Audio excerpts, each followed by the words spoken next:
Do not tell them you're my husband." Madison said it without looking at me, as if the words were nothing more than a reminder about parking validation or dinner reservations. We stood in the polished corridor outside the executive gallery at Walker Industrial Works, separated from the main factory floor by a wall of glass. Beyond it, robotic arms rested above steel frames, welding torches dark for the evening, while rows of white tablecloths and champagne glasses transformed part of the plant into a corporate reception hall. I could still smell hot metal beneath the catered food and expensive perfume. That smell had followed me for most of my adult life.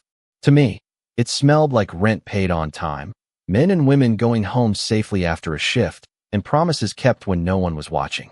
To Madison, it smelled like something she had spent years trying to escape. She finally turned toward me and looked down at my work shirt. A faint gray streak crossed the sleeve where I had leaned against a steel housing earlier that afternoon. My boots were clean, but they were still work boots, heavy and scarred from years on concrete. "You came straight from the floor?" she asked. "I had a line inspection tonight. The machines don't care about the guest list." Her mouth tightened. She glanced toward the double doors at the end of the corridor, where laughter drifted out in smooth, polished waves. Her company's senior executives were already inside. Halcyon Aerospace had spent 3 months negotiating a supply agreement with this factory, and Madison had spent almost as long talking about what the deal could do for her career. She had chosen the dress, rehearsed names, and reminded me twice that Richard Coleman, Halcyon CEO, would be attending. What she had not done was ask why the reception was being held here. "There are people in that room who matter," she said quietly. "Board members, regional directors, Richard Coleman himself. I know who he is." "Then please don't make this difficult." She reached for my collar and brushed away a speck of dust that wasn't there. It was the kind of gesture that might have looked affectionate from a distance. Up close, it felt like an inspection. "Go change your shirt," she said. "There's probably something cleaner in your locker." "This is clean. Ethan." She lowered her voice, even though no one else was in the hallway. "Your hands are stained." I looked at them. The skin across my knuckles was rough, with small pale marks from years of heat, tools, and steel edges. I had washed twice before coming upstairs, but work leaves its signature where soap cannot reach. "Their hands," I said. "They're not appropriate for tonight." I almost smiled at that. These same hands had repaired the first broken press when the company could not afford a service crew. They had drawn the original fixture plans on the back of a payroll envelope. They had shaken every hand in the building on the morning we made our first profitable quarter. But Madison did not know that story. Or maybe she had known part of it once and decided it no longer fit the life she wanted people to see. "What exactly do you want me to say if someone asks who I am?" I asked. She hesitated for half a second. "That was all. Say you work in maintenance." The words settled between us with the dull weight of steel cooling on a table. I did not raise my voice. I did not tell her that I had never worked in maintenance. I just watched her smooth the front of her dress and check her reflection in the glass. "And if they ask how we know each other?" I said. Her eyes met mine in the reflection before she turned around. "They probably won't." Somewhere beyond the doors, someone tapped a microphone. The sound carried through the corridor, followed by another burst of laughter. Madison reached for the handle, but I stayed where I was. "Do you remember who made your wedding ring?" I asked. Her hand stopped. For a moment, something older moved across her face. I saw the young woman who used to bring coffee to the night shift, who once sat on an overturned bucket beside me while I shaped a narrow band of stainless steel because we could not afford the ring she had admired downtown. I had polished it until sunrise. She had called it perfect. That memory lasted less than a breath. Then her expression hardened. "A ring doesn't turn a worthless welder into a successful man," she said. The factory hummed behind the glass, low and steady, like something enormous breathing in the dark. I felt the sentence land, but I did not let it move me. Pressure reveals weak joints. My father taught me that long before I learned it about people. Madison opened the door, and warm light spilled across the concrete floor between us. "Just let me introduce you carefully," she said. I picked up my welding helmet from the bench beside the wall and held it at my side. "You won't need to introduce me tonight." The first person to recognize me inside the reception hall was a man Madison had never bothered to notice.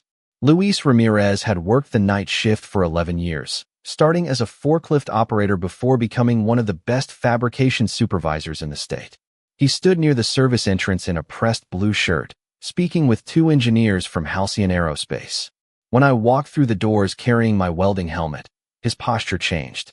He gave me a small nod, the kind exchanged between people who had stood beside the same machines at 3 in the morning while everyone else slept. I returned it, then lowered my eyes toward the floor. Luis understood. No names. No explanations. Not yet. Madison was already several steps ahead of me, moving toward the center of the room as though she had entered a world built specifically for her. The factory looked different beneath the reception lighting. Tall steel columns rose into the shadows above us, wrapped in narrow bands of amber light. White tables stood between inactive assembly stations, each one set with polished silverware and crystal glasses. Beyond the guests, robotic welding arms waited behind safety barriers, their joints folded and still. A jazz trio played beside a display of aerospace components mounted on black velvet. The music was smooth, expensive, and completely out of place in a building where the normal soundtrack was compressed air, grinding wheels, and steel meeting steel. I preferred the factory when it was honest. Madison saw Chad Mercer near the stage and immediately brightened. Chad was Halcyon Aerospace's vice president of business development, a man who wore confidence like a tailored suit because, in his experience, no one had ever made him prove he deserved it. He raised his glass when he saw her. Madison touched my arm without turning around. "Please stay close enough to look supportive," she whispered. "But do not start talking about equipment." Then she walked toward Chad before I could answer.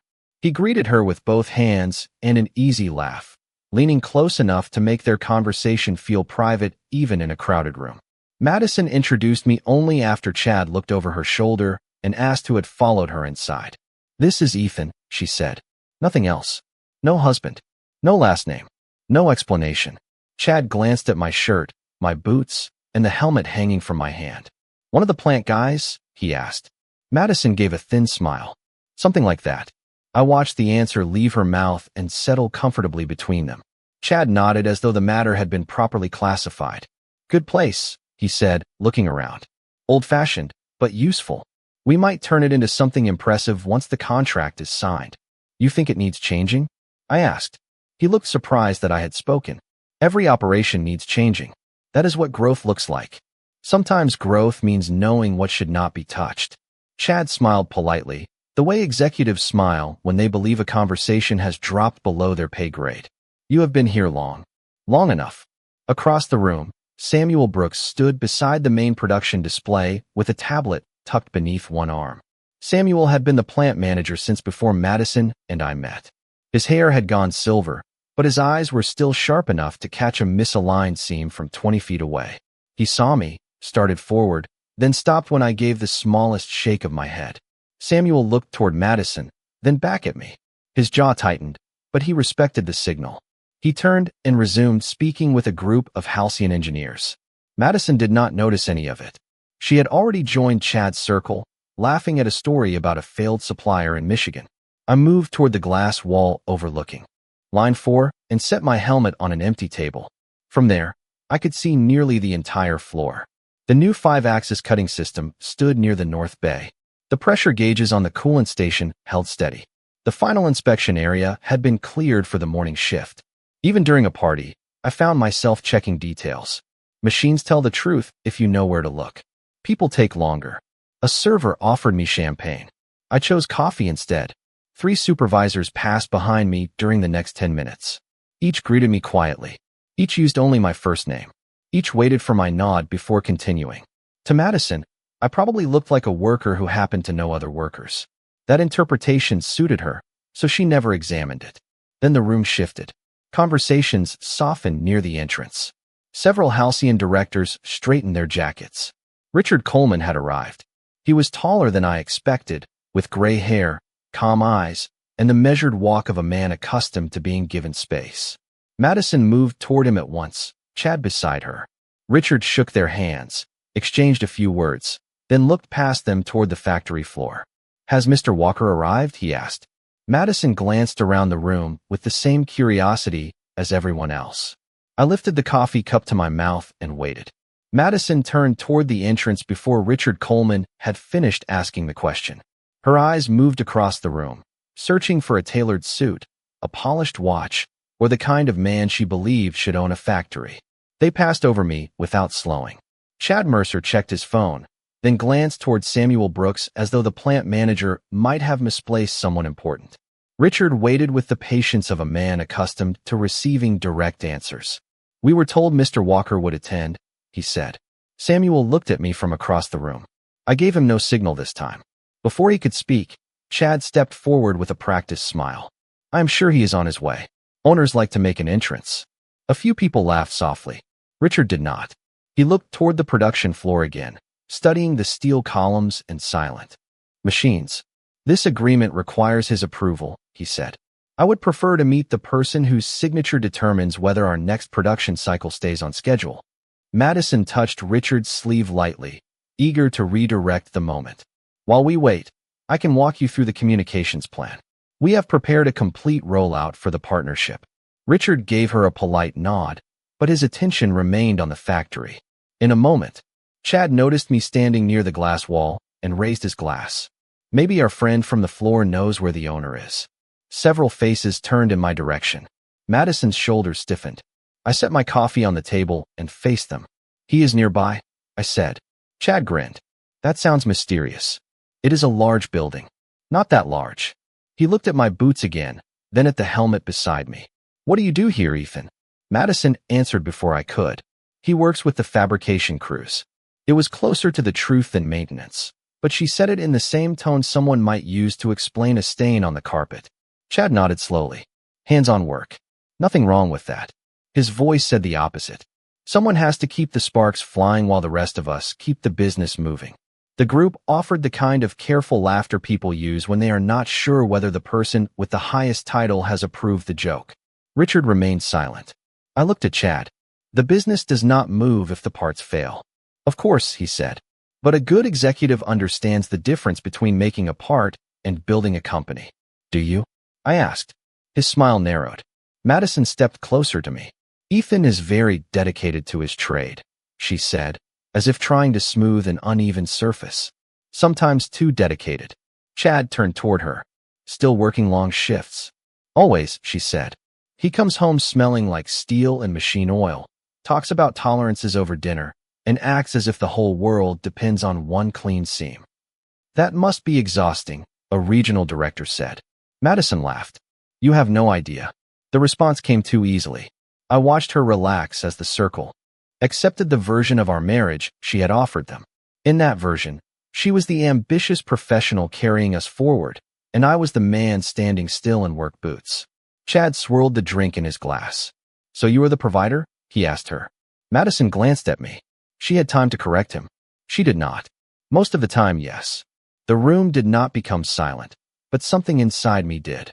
I thought about the mortgage payments routed through a holding account she had never asked about. I thought about the health insurance covering both of us through a company plan she assumed belonged to my union. I thought about the college fund we had created for a child we never had, still growing quietly beneath a trust bearing my father's name.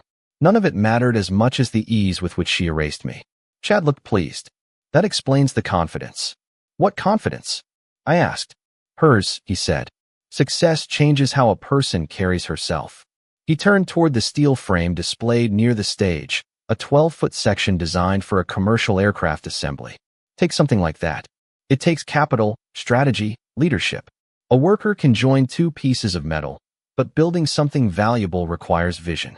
I followed his gaze. I had drawn the first version of that frame 17 years earlier on a sheet of brown packing paper. "Have you ever built anything like it?" he asked. "Not exactly like it." Madison folded her arms. "Ethan has always been better at following instructions than creating opportunities." Her words landed more heavily than Chad's because she knew where to place them. He smiled. "Then what is the most valuable thing you have built?" I looked through the glass at the dark production floor, at the cranes, the inspection stations, and the long rows of equipment purchased one difficult year at a time. Then I looked back at Madison. "More than you think." Before Chad could respond, Samuel approached carrying a black folder sealed with the Walker Industrial Works emblem. He stopped directly in front of me and held it out with both hands. "The final authorization documents," he said. Madison reached for the folder, assuming it belonged to her presentation. Samuel did not release it. Richard Coleman saw the name printed beneath the seal. His eyes moved from the folder to my face, then down to the old steel ring on my hand. The polite distance in his expression disappeared. "Madison," he said slowly, "do you know who owns this facility?" Madison looked at Richard Coleman as if the question had been asked in the wrong language. Her fingers were still resting on the edge of the black folder, but Samuel Brooks had not let go. Around us, the laughter had disappeared. Even the jazz trio seemed quieter, though the piano was still moving through the same polished melody. "The facility is held by an investment group," Madison said. Her voice was careful now. "Walker Manufacturing Trust, if I remember correctly." Richard kept his eyes on me. "And who controls the trust?" Chad Mercer gave a short laugh, trying to pull the room back toward familiar ground. "I am sure the legal team can explain the ownership structure tomorrow. Tonight is supposed to be a celebration. Ownership is not a legal footnote when one signature controls a contract this size," Richard said. Madison finally looked at the name printed beneath the seal. Her eyes moved across the letters once, then again. "Ethan T. Walker." The color in her expression changed, not enough for anyone else to notice, but I had known her for 15 years. I saw the instant when confusion became calculation. "That is a common name," she said. Samuel released the folder into my hand. "Not in this building." The words were simple, but they carried farther than the microphone near the stage. A few of the plant supervisors lowered their glasses. Luis Ramirez looked toward the floor. Richard stepped closer. "We have exchanged correspondence for months," he said to me. "Your office kept telling us you preferred to remain involved through the board." That was accurate. Madison stared at me. "What does that mean?" I opened the folder and looked at the authorization page. The final terms were there, along with the revised production schedule and the quality guarantees Halcyon had requested. At the bottom, one empty line waited for my signature. I could have answered her. I could have signed the page in front of everyone and watched the truth spread through the room faster than heat through steel. Instead, a warning tone sounded from beyond the glass wall. One sharp note, then a second. Every supervisor in the room turned toward line 4. The amber reception lights reflected across the factory windows as a red indicator began flashing above the coolant station. Samuel was already reaching for his radio. "Pressure fault," he said. "North circulation loop." The music stopped. Guests turned in confusion as another alarm sounded, lower and steadier than the first. It was not a panic alarm. It was a machine asking for attention before a small problem became an expensive one. I handed the folder back to Samuel. "Lock out the automatic feed." "Already moving." "Call Luis. Clear the inspection crew from the North Bay and verify the secondary valve." Madison caught my arm. "Ethan, what are you doing?" "My job." I picked up the welding helmet from the table and moved toward the production doors. Chad stepped into my path, still trying to understand why everyone had begun listening to me. "Should the maintenance team not handle this?" "They are handling it." "Then let them." Behind him, through the glass, 2 operators were already shutting down the line. The pressure reading on the wall display climbed 3 points, paused, then climbed again. "That system feeds the cooling channel for a $3 million production run," I said. "If the circulation loop locks, the entire batch will fail inspection." Chad glanced toward Richard, expecting support. Richard was watching me instead. "You know the system?" he asked. "I designed the retrofit." I opened the access door with my badge. The security light turned green immediately. That detail landed harder than anything I had said. Madison looked at the badge, then at Samuel, who was speaking into his radio with the calm precision of a man following a chain of command he trusted. Richard followed me to the threshold. "Is there a safety concern?" "Not if the shutdown completes correctly. And if it does not, then we isolate the loop manually." "Who can do that?" I met his eyes. "I can." The factory air felt cooler than the reception hall. The smell of coffee and perfume faded behind me, replaced by steel, hydraulic fluid, and the faint mineral scent of treated water. My boots sounded different on the concrete than they had on the polished floor near the tables. Out there, every step had a purpose. Luis met me at the yellow safety line with protective gear already prepared. "Secondary valve is not responding," he said. "Pressure is holding at 186 pounds per square inch. The sensor is reading late." That is what I thought. I pulled on the protective jacket and gloves. Through the glass wall, the guests watched from the reception area. Madison stood at the front of them, still holding the same expression she had worn when Richard asked about the owner. She had wanted me to hide my hands. Now those hands were the only ones in the building everyone was waiting on. I lowered the face shield and pointed toward the manual bypass. Kill the north feed on my signal. Luis nodded. Ready when you are, Ethan. Samuel raised the radio. Richard remained near the glass, his attention fixed on every movement. I placed one hand on the control housing and listened to the vibration inside the line. Machines always tell the truth. You only have to stand close enough to hear it. I pressed my palm against the control housing and felt the vibration travel through the glove into my wrist. The line was not shaking evenly. A healthy system carried a steady hum, almost like a refrigerator running in the next room. This one pulsed in short, uneven beats. The sensor said the pressure was holding at 186 pounds per square inch, but the metal told me the number was already wrong. Luis, close the secondary intake halfway, I said. Samuel, watch the return temperature. Samuel repeated the instructions over the radio. Luis moved to the valve station while two operators stood behind the yellow line, waiting. Through the glass wall, the reception guests had gathered in a silent row. A few still held champagne glasses. None of them were drinking. Madison stood between Chad and Richard, her hands clasped tightly in front of her dress. From where I was, she looked less embarrassed by my work clothes now. She looked afraid of what they meant. Temperature is rising 4 degrees, Samuel said. Pressure display has not changed. The sensor line is blocked, I answered. The main gauge is reading old pressure. Luis looked toward me. Manual bypass? Not yet. If we open it too fast, we could ruin the cooling cycle. I crouched beside the lower access panel and removed the cover. Inside, a narrow copper line ran toward the pressure transmitter. Condensation had formed around the fitting, unusual in a system that had passed inspection less than 48 hours earlier. I touched the edge of the fitting and found it loose.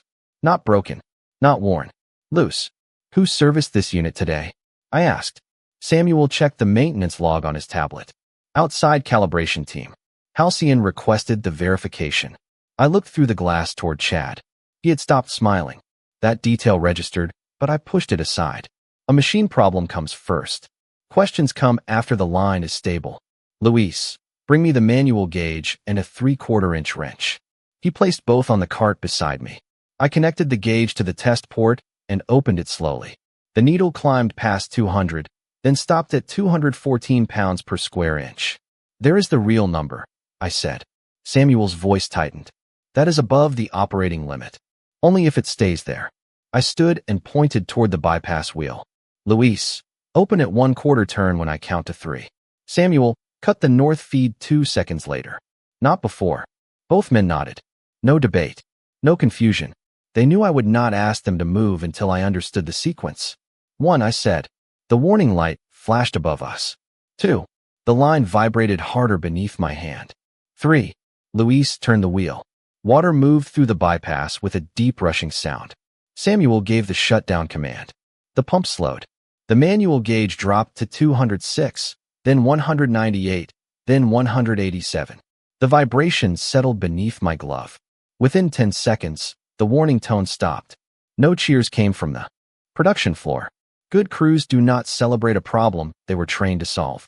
They check the system twice and make sure everyone goes home safely. Hold the bypass at 1/4, I said. Tag the transmitter, replace the fitting, and run a complete inspection before the morning shift. No one restarts line 4 without Samuel's approval. Luis removed his face shield. Understood. One of the younger operators let out a breath he had been holding. I gave him a nod. You followed procedure. That is why this stayed small.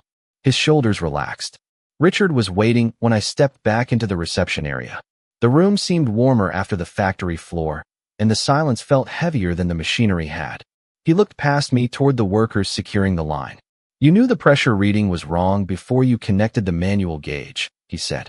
I knew the vibration did not match the display. Most owners would have called an engineer. I did. He waited for me to explain. Samuel entered behind us and removed his protective glasses. Mr. Walker is the engineer who designed the cooling retrofit, he said. Madison's eyes moved from Samuel to me. Mr. Walker? She repeated. Samuel seemed to understand that the question was no longer his to answer. He returned to the production floor. Chad stepped forward, forcing his voice into a casual tone. A useful coincidence. Ethan happened to know the equipment. Richard turned toward him. That was not coincidence. I only meant that hands-on people sometimes understand local systems better than leadership does. I removed my gloves one finger at a time. Hands-on people are leadership when everyone else is waiting for them to decide what happens next. Chad's face tightened. Madison stared at the marks across my hands, the same marks she had asked me to hide less than an hour earlier. Why did they listen to you? She asked. It was the first honest question she had asked me all evening. Before I could answer, Samuel returned carrying the black authorization folder.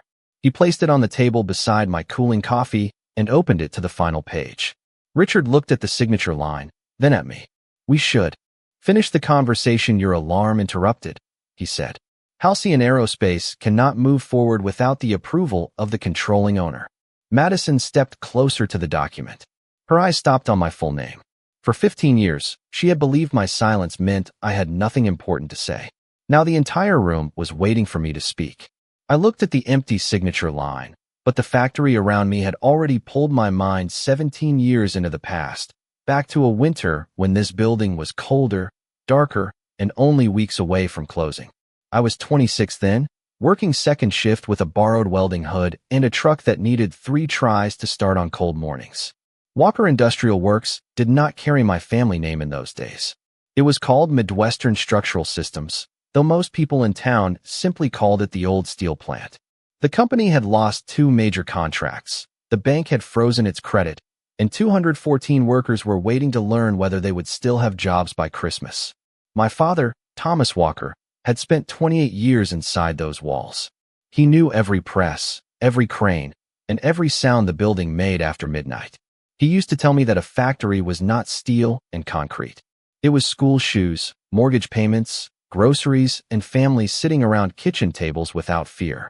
He had started as a welder, became a shift supervisor, and spent his final years trying to convince the owners that the plant could survive if they stopped chasing quick profits and invested in precision manufacturing. They ignored him until the company was nearly gone. Then a workplace accident took him from us before he could finish the plan. There was no dramatic farewell.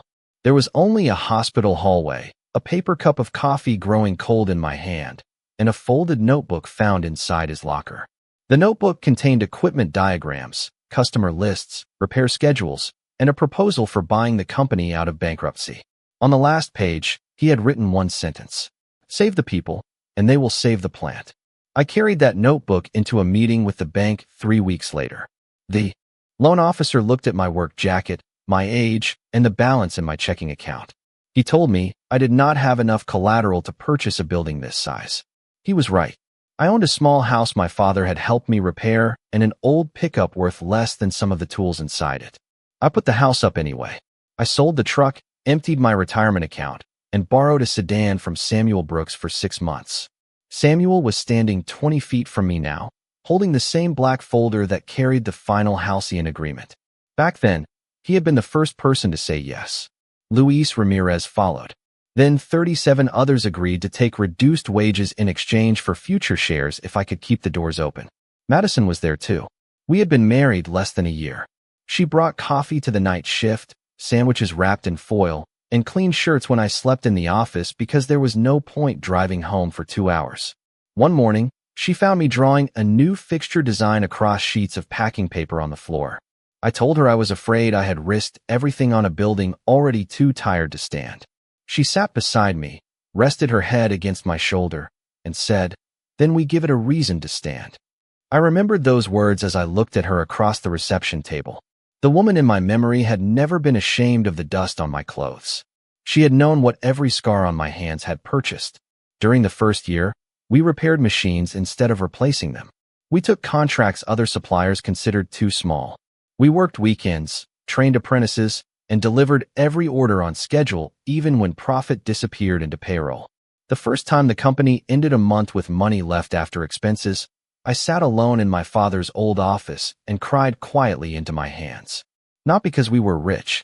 We were nowhere close. I cried because 214 families still had paychecks. 5 years later, we entered aerospace manufacturing. 3 years after that, we purchased the property. Then came the trust, the employee ownership fund, and the decision to keep my name away from the company website. I stayed on the floor because I believed an owner should understand the weight carried by the people who make his promises real.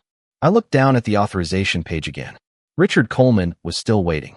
Chad was watching me with suspicion. Madison looked as though she were searching through every year of our marriage for details she had dismissed. Before I sign anything, I said, you should understand what this place is. Richard nodded. I am listening. This factory was not built by an investment group. It was rebuilt by people who accepted smaller checks because they believed their work still mattered. 19% belongs to the employee trust. Every supervisor you ignored tonight owns part of the floor beneath your shoes.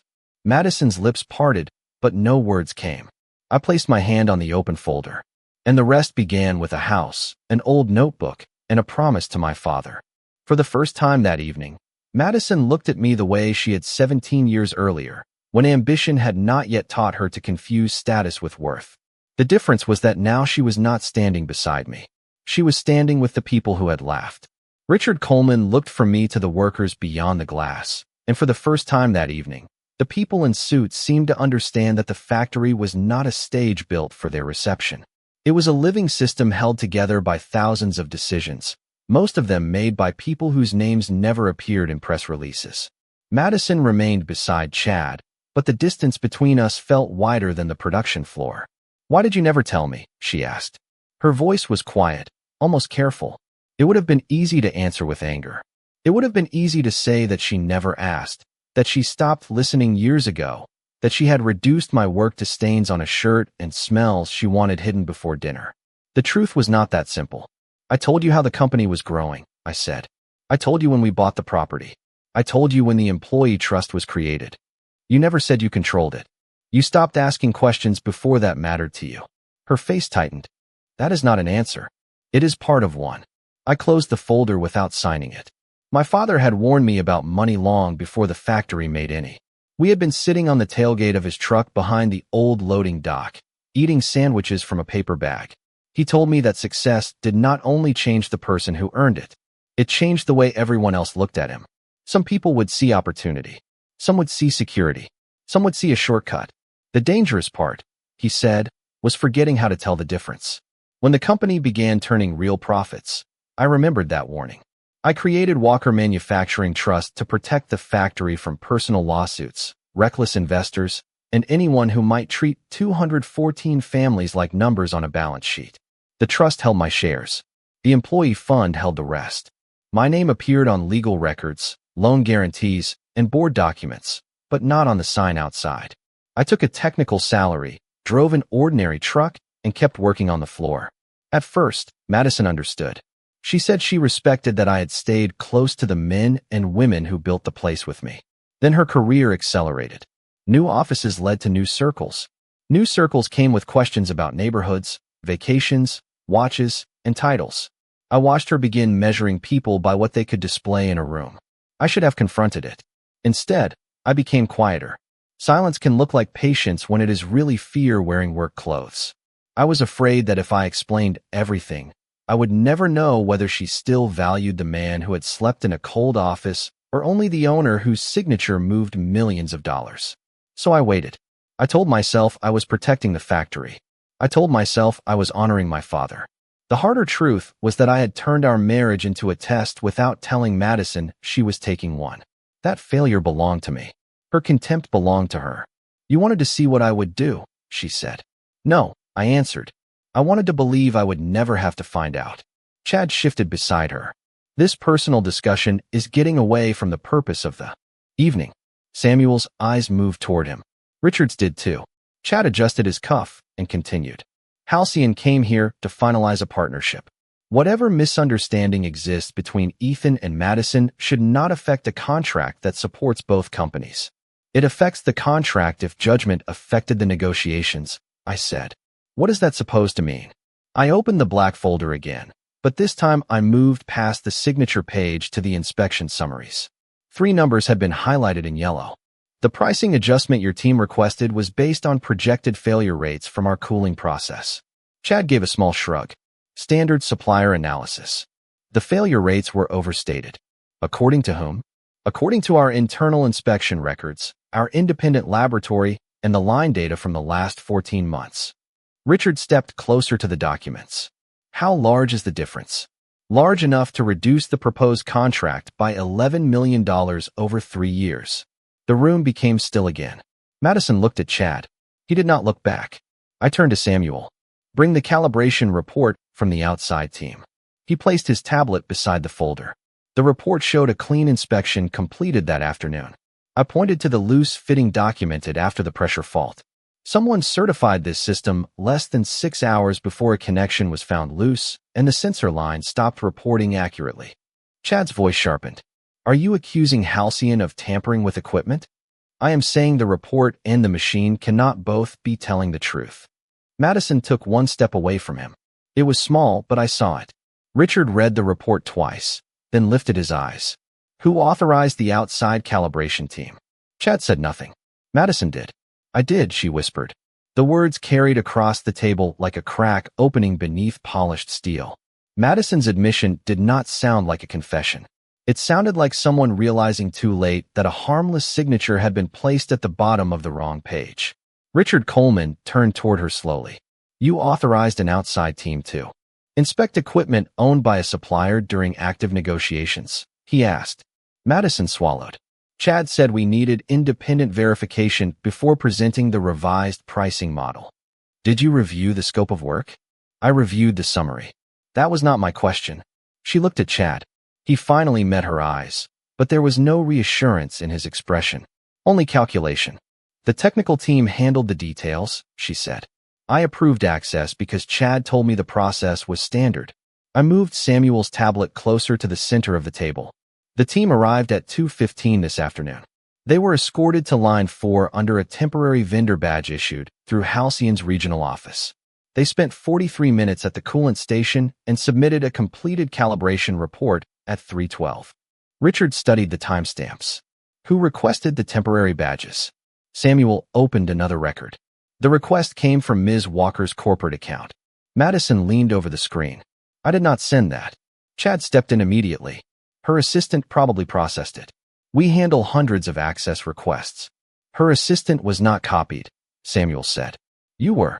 The room seemed to contract around the 4 of us. The executives who had laughed earlier now stood at a careful distance, no longer sure whether they were guests at a celebration or witnesses to something that would follow them back to the office. Madison's voice dropped. Chad, tell him what this is. Chad placed his glass on the table. His hand remained steady. It is a negotiation strategy that is being misrepresented because of a minor equipment issue. A minor issue caused by a loosened sensor connection, I said. You cannot prove the calibration team touched that fitting. No, I said. Not yet.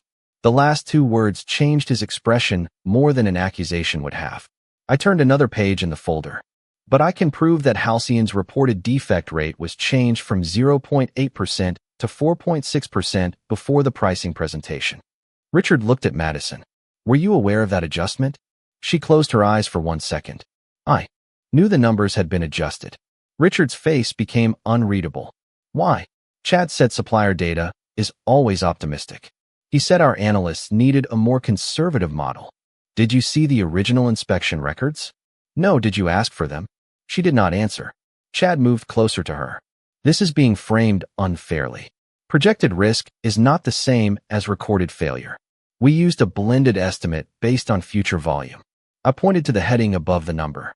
Then why is it labeled verified historical failure rate? He looked at the page, but said nothing. Madison's hands were trembling now, though she kept them pressed against the table. You told me it was leverage, she said to Chad. You said every supplier expects the first offer to be aggressive. That is exactly what it was. You said no one would be harmed. No one has been harmed. I looked through the glass at line 4, where Luis and the operators were still documenting the shutdown. A false reading nearly destroyed a production batch worth $3 million. More importantly, it placed employees beside equipment operating above its approved pressure. That is not leverage. Chad's confidence thinned. You are making a serious allegation without complete evidence, which is why I have not signed the agreement. Richard lifted the calibration report. The components produced here are intended for commercial aircraft assemblies. Any falsified inspection record could trigger federal reporting obligations. The words changed the room. This was no longer an argument about price. It was about traceability, certification, and whether a company trusted to place parts in the sky had manipulated the documents beneath them. Madison stepped away from Chad completely. "I never agreed to falsify anything," she said.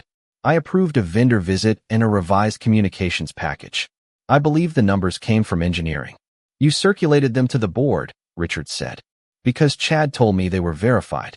And when you saw a failure rate almost 6 times higher than the plant's internal history, you did not question it." She looked toward me. I saw the answer before she gave it.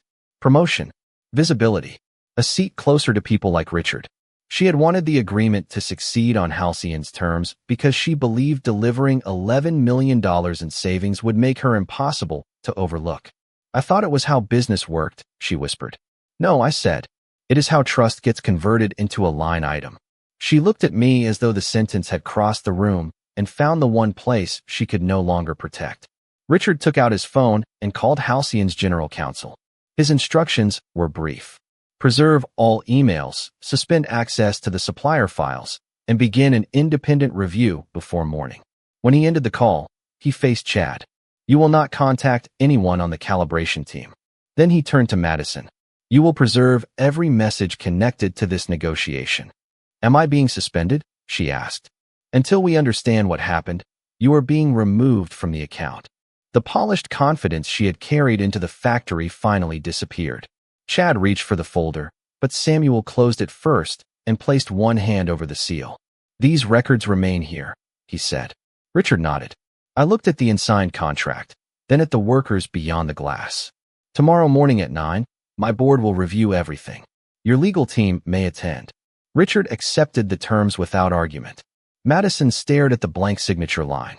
Less than an hour earlier, she had been afraid that my work clothes would embarrass her. Now the future of her company's largest regional contract rested beneath the same rough hand she had asked me to hide. The reception did not end so much as lose its reason to continue. The jazz musicians packed their instruments without being asked. Servers cleared untouched plates while Halcyon executives gathered in small groups, speaking in voices too low to carry. No one seemed willing to leave first. They had arrived expecting a ceremonial signature and a photograph beneath the company emblem. Instead, they were standing inside a factory under review, beside a contract no longer guaranteed, watching the people they had overlooked become the only people who understood what happened next. Richard Coleman remained at the table with Samuel and me.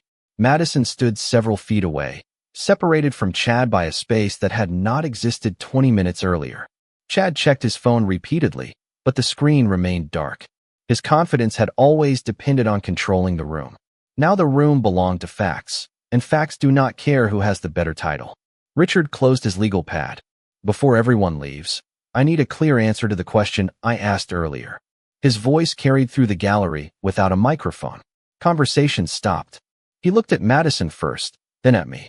"Who owns Walker Industrial Works?" Madison lowered her eyes toward the black folder. She knew my name was printed on the authorization page. She knew the supervisors listened when I spoke.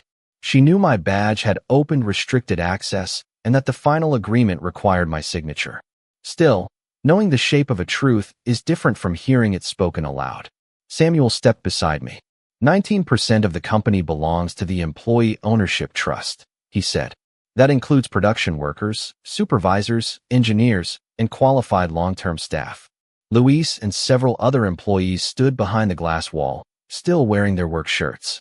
They did not smile. They did not need to. Their place in the company had just been stated in front of executives who had spent the evening treating them like part of the furniture.